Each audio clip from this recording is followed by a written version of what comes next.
विधान परिषद का इलेक्शन हुआ उसमें समाजवादी ने हमारा काम नहीं किया, बीजेपी का काम किया। इसलिए समाजवादी पार्टी रही या कोई भी रहे, हमको उससे कोई मतलब नहीं। हमको पूरब सीट चाहिए और सेना भवन और मातोश्री से हमको संकेत दिया कि भिवंडी पूर्व शिवसेना को ही मिलेगी। और अगर भिवंडी ईस्ट से रुपेश ठाकरे साहब को महाविकास आघाड़ी से टिकट नहीं मिलता तो शिवसैनिक जो भिवंडी के लोग हैं उनके समर्थक है, उसका अगला कदम क्या होगा? भिवंडी में अगर रुपेश ठाकरे साहब को और ये शिवसेना को टिकट नहीं मिलेगा तो भिवंडी ईस्ट में जो सिटिंग एमएलए रहे शेखपुर काफी मजबूत स्थिति में है ऐसा बताया जा रहा है, तो उनके सामने जो है रुपेश ठाकरे साहब कांग्रेस करेंगे कितनी मजबूती से लड़ेंगे? भिवंडी के जो अभी के फिलहाल एमएलए है रईस शेख साहब, वो एमएलए वो भिवंडी में पिछले 2019 में 18 दिन में आके एमएलए बने, कोई उनको पहचानता नहीं था, लेकिन उनका अभी काम करने का तरीका अलग है। वो और भिवंडी को जनता को चाहिए स्थानिक आमदार, स्थानिक रहवासी, स्थानिक भूमिपुत्र उनको आमदार चाहिए। और आपला पक्ष फुटला केला त्यावेळेस वास्तविकता आजपर्यंत मला सर्वांना असं विचारायचं आहे, पक्षाची निष्ठा महत्वाची आहे की पैसा महत्वाचा आहे? आता देखता पैसा महत्वाचा आहे का निष्ठा महत्वाची आहे? तर मला असं वाटतं जशी भिवंडी ग्रामीणची सीट रुपेश दादांना भेटली पाहिजे, एक निष्ठा सॉरी भिवंडी सीट जी आहे ती निष्ठावंत रुपेश ठाकरे यांना भेटली पाहिजे। म्हणून जेव्हा चाळीस गटात फुटले त्यावेळेस ते गोकुला जाऊन पाकळला जाऊन असं होते, बरोबर? त्याच्यानंतर बीजेपीवरती एकमेकांना होतात एकवटत होते। तर मला असं बोलायचंय, जर आम्ही भिवंडी सीट निष्ठावंतांना भेटली पाहिजे, तर मला असं विचार आहे की ग्रामीणची सीट सुद्धा निष्ठावंतांना भेटली पाहिजे।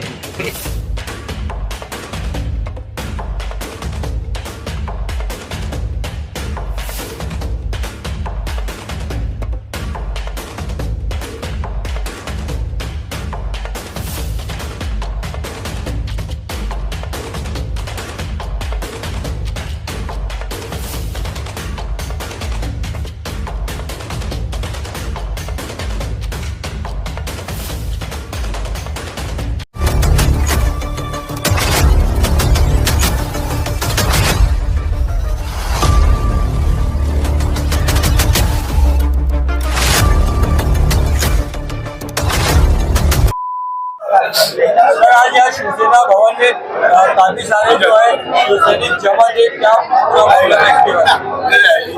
आज यहाँ पे भिवंडी लोकसभा की मीटिंग थी।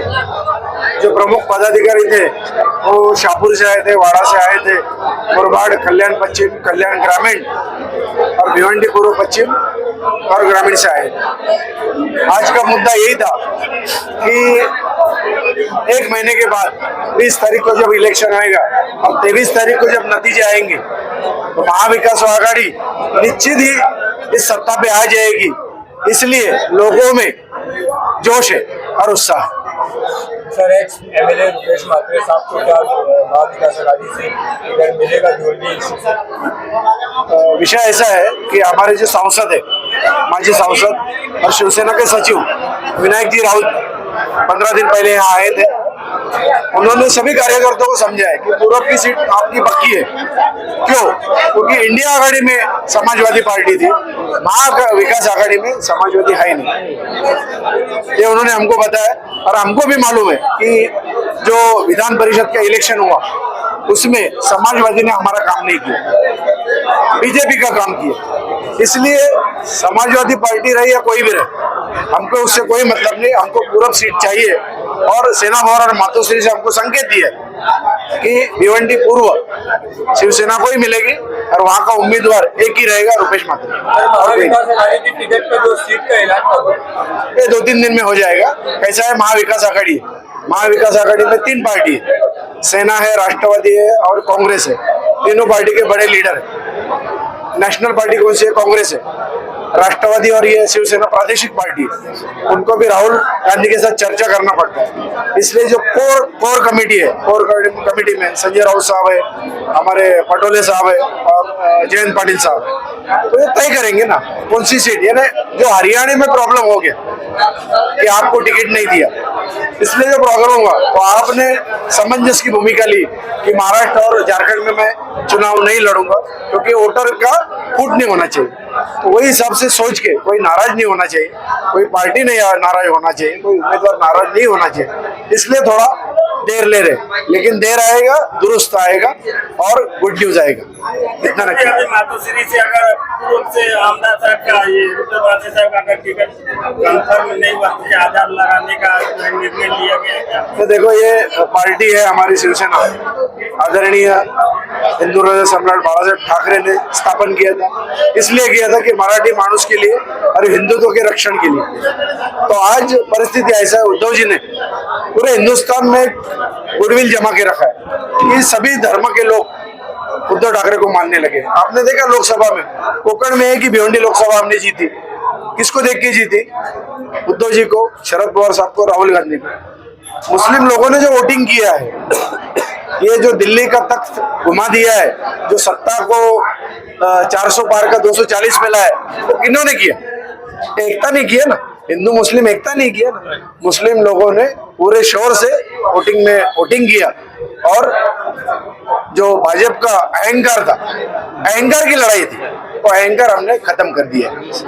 और आज लोकसभा के पहले और लोकसभा के बाद का विवरण करोगे तो लोकसभा के पहले डर था, आज डर नहीं किसी को, तो ये फर्क पड़ा है। तो निश्चित है कि महायुति आघाड़ी जो खोके सरकार बोलते हैं, जिन्होंने 2.5 साल में बहुत तकलीफ दिया, ये 2.5 साल में, जब 2.5 साल उद्धव जी थे, हमारा जीएसटी हमारा टैक्स लेते हैं और हमको ही टैक्स नहीं दिया, हमको ही निधि नहीं दिया, हमारा निधि दबाया, प्रोग्रेस होने नहीं दिया, कोई टेंडर लेने नहीं दिया, यानी महाराष्ट्र सरकार को दबाया और सत्ता हासिल की 50-50 ठोका दे। आज उसका भुगतान वो भोगेंगे। 20 नवंबर को पूरी आवाम, महाराष्ट्र की आवाम, हिंदू मुस्लिम रहे या सर्वभाषिक रहे, सब महायुति के खिलाफ खड़े रहेंगे और महाविकास आघाड़ी का एक ही का झंडा फहराएंगे। भाई क्या कहेंगे, आज शिवसेना भवन में क्या कार्यक्रम रखा गया था, किसके बारे में?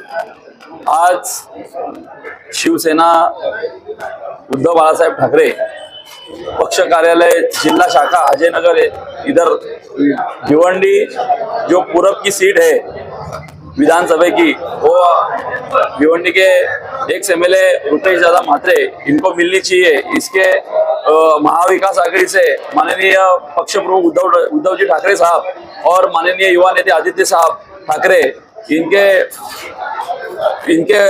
जो यहाँ पे महाविकास आघाड़ी की बैठक चालू है, वो पे हा ना चालू है, लेकिन हमारे सब भिवंडी लोकसभा क्षेत्र है जो यहाँ पे भिवंडी पूरा, पश्चिम ग्रामीण, कल्याण पश्चिम, शाहपुर, मुरबाड, ये सब 6 के 6 विधानसभा क्षेत्र में अगर भिवंडी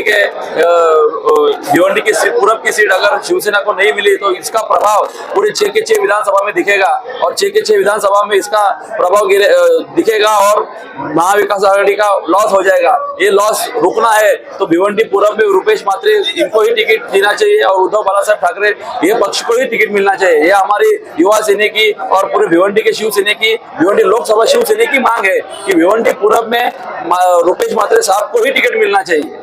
अगर भिवंडी ईस्ट से रुपेश म्हात्रे साहब को महाविकास आघाड़ी से टिकट नहीं मिलता तो शिवसैनिक जो भिवंडी के लोग हैं उनके समर्थक है, उनका अगला कदम क्या होगा, स्टैंड क्या होगा? भिवंडी में अगर रुपेश म्हात्रे साहब को और ये शिवसेना को टिकट नहीं मिलेगा तो भिवंडी की जनता है, भिवंडी के जो शिवसैनिक है, उनको एक साथ बिठाया जाएगा, उनको जो सबकी राह ली जाएगी, उनके राह लेने के बाद निर्णय होएगा और भिवंडी का निर्णय होगा वो जनता के साथ होगा और जो जनता बोलेगी वही निर्णय होगा। भाई भिवंडी ईस्ट में जो सिटिंग एमएलए रहे शेख, वो भी काफी मजबूत स्थिति में है ऐसा बताया जा रहा है, तो उनके सामने जो है रुपेश म्हात्रे साहब किस तरह से कॉन्टेस्ट करेंगे, कितनी मजबूती से लड़ेंगे? भिवंडी के जो अभी के फिलहाल एमएलए है रईस शेख साहब, वो एमएलए वो भिवंडी में पिछले 2019 में 18 दिन में आके एमएलए बने, कोई उनको पहचानता नहीं था, लेकिन उनका अभी काम करने का तरीका अलग है। और भिवंडी को जनता को चाहिए स्थानिक आमदार, स्थानिक रहवासी, स्थानिक भूमिपुत्र, उनको आमदार चाहिए और यही आमदार हो भिवंडी पूर्व को रुपेश म्हात्रे ही आमदार चाहिए। इसलिए भिवंडी के कांग्रेस हो, राष्ट्रवादी शरद पवार हो और शिवसेना उद्धव बालासाहेब ठाकरे, ये तीनही पक्ष को भिवंडी में ही रुपेश म्हात्रे ही आमदार चाहिए। भिवंडी में 10 साल रुपेश म्हात्रे साहब आमदार रह चुके हैं। उन्होंने भिवंडी में एकता अखंडता का परिचय दिया है और भिवंडी में 10 साल में उन्होंने पूरे भिवंडी शहर को और भिवंडी ग्रामीण को, भिवंडी लोकसभा क्षेत्र को संभाल के रखा है। इसलिए पूरी दावेदारी हमारी भिवंडी पूर्व पे शिवसेना उद्धव बालासाहेब ठाकरे पक्ष की है और माननीय आमदार रुपेश म्हात्रे साहब की है।